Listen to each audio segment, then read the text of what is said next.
যা গরম পড়েছে, বাটা মাছ এইভাবে আলু ঝিঙে দিয়ে পাতলা ঝোল বানিয়ে খেয়ে নাও, দুপুরটা ভালো লাগবে খেতে, ঘুম হবে কিন্তু। নমস্কার বন্ধুরা, আমার চ্যানেলে তোমাদের সবাইকে স্বাগত জানাই। আজকে দেখো আমার হাতে কি তাজা তাজা বাটা মাছ।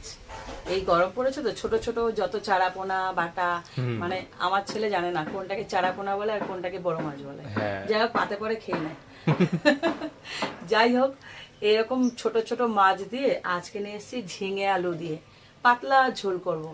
এই গরমে না এক টুকরো লেবু দিয়ে এই ঝোল ছাড়া কিছু খেতে ভালো লাগছে না, অসম্ভব গরম লাগছে। সবার মনে হয় এই জিনিসটা খেতে ভালো লাগে, আমি আশা করি। মাংসটা সবাই এই সময় অ্যাভয়েড করছে, মাছটাই বেশি চলছে, তা আবার ছোট মাছ। তো চলো শুরু করা যাক, বাচ্চা থেকে বড় সবার ভালো লাগবে। এদিকে উনুনটা ধরানো হয়ে গেছে, আমি কড়াইটা বসিয়ে দিই।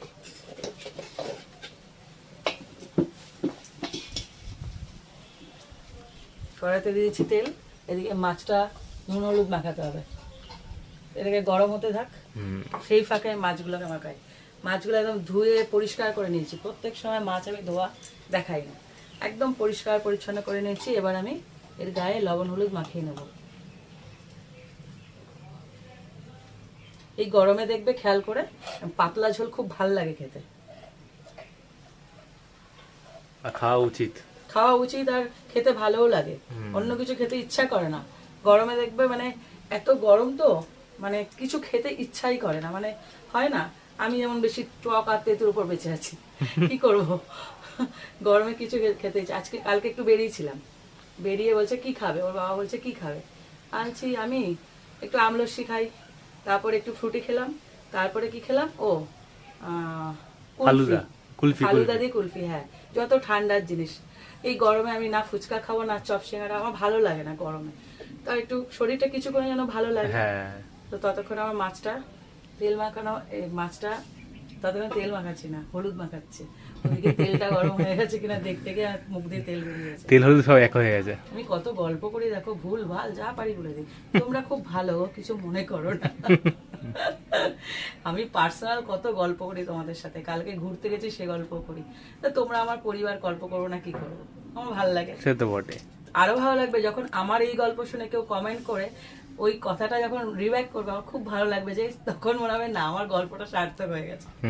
এদিকে দেখো তেলটা গরম হয়ে গেছে, আমি মাছটাকে দিয়ে দিই। ও কথা বলতে বলতে তেলও গরম হয়ে গেছে, এক এক করে সব ভেজে নেবো।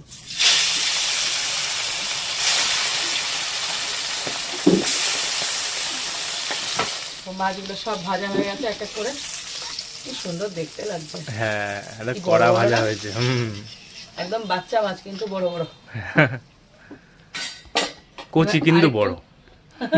আর একটু তেল দিয়ে দিলাম।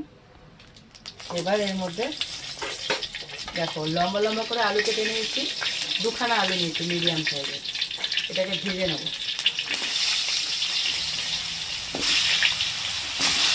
আর এখানে ঝিঙেটাকেও লম্বা লম্বা করে নিয়েছি, দেখো মাছের সাইজ আর ঝিঙের সাইজ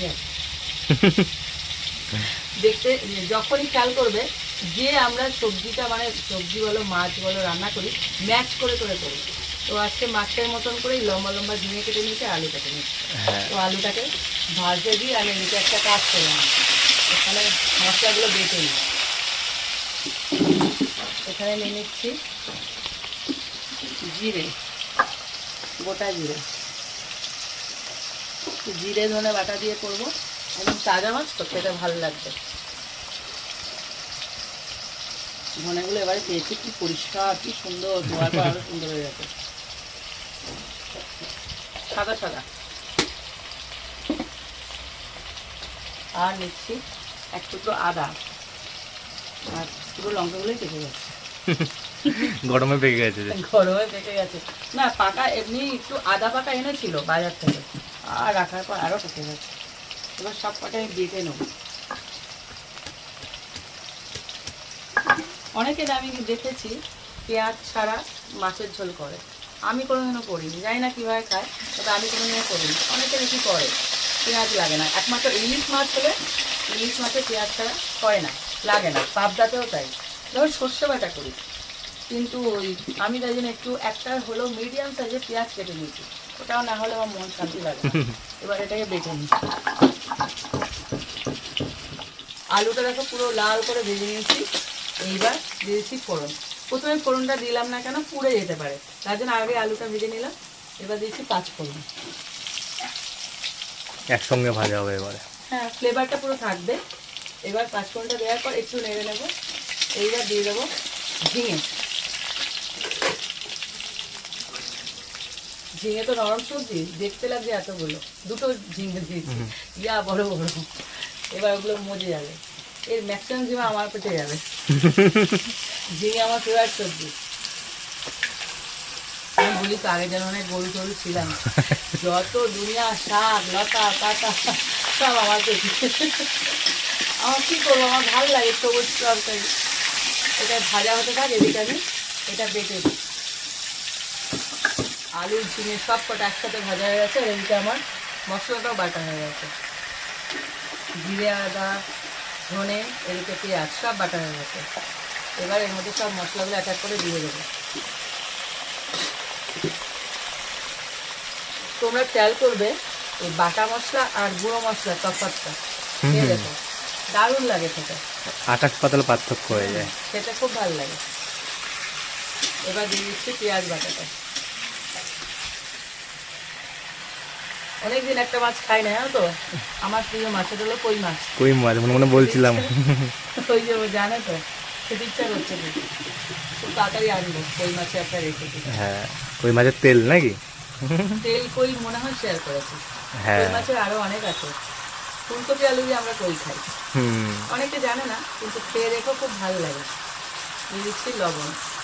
আমি এক রেসিপি করতে করতে আর এক রেসিপির গল্প করছি, কি সোচা দেখো আমি। না, আমি খেতে খাওয়াতে দুটোই খুব ভালোবাসি। খাও দাও মজা করো চলে যাও, আমার একটাই কথা। আর কি আছে জীবনে। দিচ্ছি হলুদ দেবো। সব সময় হাসো, সব সময় খুশি থাকো। আমার অকারণে হাসি না, অকারণে হাসি না, কারণ থাকলে তবে হাসি। এখানে লঙ্কা দেওয়া আছে, পাকা লঙ্কা কাঁচা লঙ্কা মেশানো, আর হালকা একটা ঝাল দেবো, তাই এক চামচের থেকে একটু কম মশলা দিলাম, লঙ্কা দিলাম। মশলাগুলো সব দেওয়া হয়ে গেছে। এইবার কষিয়ে নেব। একটু জল দেবো, এই যে যখন বাটছিলাম না জিরে ধনে ওই সব জল, ওই জলটাও ফেলি না আমি, কিচ্ছু ফেলি না, আমি সব কাজে লাগিয়ে দিই। আমার যে সেজমামি আছে তখন ওর সবাই নতুন বিয়ে হয়েছে, আমার এখনও মনে আছে, যখন ক্লাস 9-এ পড়ি। এবারে ঝড় হয়েছে, তা গাছটা পড়ে গেছে, কলা গাছটা, মানে হয় না সবে সবে সরু সরু কলা বেরিয়েছে, এরকম সরু সরু, মানে এইটুকু শব্দ বেরিয়েছে, পুরো গাছটা পড়ে গেছে। তা আমার দাদু বলছে, বৌমা এরকম গাছটা পড়ে গেল, কী আর হবে, এক কলা একটা কাঁদি পুরো নষ্ট হলো। তো বাবা ফেলবেন না, বলে কেন, ওটা কি হবে, সবে সবে বেরিয়েছে, এই কলা তো ফেলে দিতে হবে। বলে না, আনবেন। সেই কলা দিয়ে উফ, মুখে লেগে থাকা রেসিপি করেছে। আসলে কি বলতো, আমি এটাই বলি, রান্না করতে জানলে, এটা তো কথার কথা, ঘাসও ভালো লাগে, সত্যি তো কেউ ঘাস খায় না বলছি, রান্না করতে গেলে কিছু ফেলার নয়। এমনকি যে কলার যে এমনি ম্যাচুয়ার যে কলাগুলো, কলার যে খোসাটা, ওর যে বাটা একটা রেসিপি আছে, কি দারুণ খেতে লাগে। তারপরে তোমাদেরকে আরো একটা পাতা দেখাবো, যেটা সবাই বলে ঘাস পাতা, ওই ছোট ছোট বেগুনি বেগুনি ফুল হয়। ওটা একদিন আমার যে সেদিন আমি গল্প করছি, ওর রান্নায় ওস্তাদ। এবারে ও বাপের বাড়িতে গেছিলাম, বাপের বাড়িতে যাওয়ার পর আমাকে চা দিয়েছিল, আর চায়ের সাথে ওই পাতার পকোড়া দিয়েছে। বলছে যে ওটা কানেয়া পাতা, কিন্তু কানেয়া পাতার নাম কানেয়া পাতা বলে, এই তোমরা আগানে বাগানে জঙ্গলে হতে দেখবে, ওই গাছ আমি বাড়িতে রেখেছি। সেদিন জানলাম পাতলা চালের গুঁড়ো দিয়ে ওই পাতার যে পকোড়া, পুরো পাতাটা না ফুলে যায়, হ্যাঁ, কুড়মুড়ে কুড়মুড়ে হয়, উফ কি টেস্ট। কিন্তু বাগানে আগানে হয়ে থাকে কিছু জিনিস, কি বলতো, সবসময় যে কিনে এক্সপেন্সিভ হতে হবে এমন কোনো কথা নেই, আগানে বাগানে হয়ে থাকা জিনিসও খেতে ভালো লাগে। তা আমি চেষ্টা করি তোমার একটু কম পয়সার জিনিস কি করে ভালো খাওয়া যায়, আমি এটা মনে করি। সবসময় তো দামি জিনিস তো সবাই কিনতে পারে না, সবার দ্বারা সম্ভব হয় না, তো অল্প জিনিসে কি করে স্বাদ আনা যায় সেটাই চেষ্টা করি। অনেক গল্প করে ফেললাম, সেটা কষিয়ে নিয়ে এবার দেখো সব মশলাপাতি কষানো হয়ে গেছে। শেষে গিয়ে দেবো টমেটো, যেটা না দিলে আমার মন ভালো লাগে না। হ্যাঁ, এটা আমার দিতেই হবে, এটা ছাড়া তরকারি করলে না ভালো লাগে না, আমার মন যেন শান্তি। সারা বছর এই জিনিসটা আমার কাছে থাকে। গলা এমন হয়ে যাচ্ছে মাঝে মধ্যে আওয়াজ হারিয়ে যাচ্ছে। এবার এটাকে দিয়ে খুব বেশি কষাতে হবে না, একটুখানি নেড়ে চেড়েই আমি জল দিয়ে দেবো, ও ঠিক সেদ্ধ হয়ে যাবে। এবার দিয়ে দিচ্ছি জল। এই গরমের মধ্যে না এরকম মাছের ঝোল হবে, আর একটু শাক ভাজা বা পেঁপে সেদ্ধ হবে, আর কিছু হবে না। হুম, আর যে ভু বলছে ও কিন্তু পেঁপে সেদ্ধ খেতে জানে, জানো তো? মানে খাই আর কি, তরকারিতে বেশি ভালো লাগে, মানে তরকারি ডালে পেঁপে সেদ্ধ নাক ছিটকায়, খায় না কি এগুলো। সেদ্ধটা কেমনটা লাগে। এবার এটা ফুটুক, দেখো টকবক করে ফুটছে ভালো মতো। দেখো অনেকটা জল দিয়েছিলাম, কমে গেছে। আলু ঝিঙের তরকারি রেডি, এবারে মাছ হবে। আলু ঝিঙে তরকারি রেডি, এবার মাছ পড়ে। হ্যাঁ, তখন হবে মাছের ঝোল। হুম, তোমরা এই কথাগুলো অভ্যস্ত শুনে। হ্যাঁ, নামানোর ঠিক 5 মিনিট আগে মাছটা দেবে, তার আগে না। তাই মাছ ভেঙে ঘ হয়ে যাবে। মাছ ওই 5 মিনিটে ওর অস্তিত্ব বুঝিয়ে দেবে।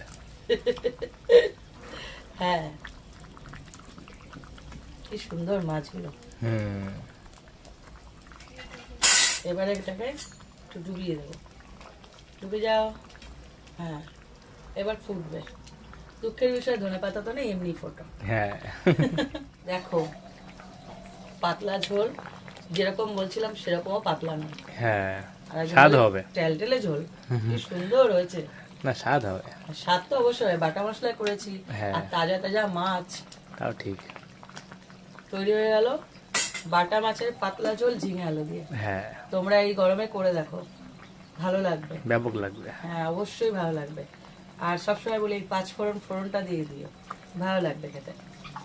ট্রাই করো আর আমাকে কমেন্ট করো কেমন খেলে বাটা মাছের ঝোল পাতলা। ভালো লাগলে লাইক দিও, আর এরকম আরো রেসিপি পেতে আমার চ্যানেলটা সাবস্ক্রাইব করে দিও। তো আজকের মতন টাটা। টাটা।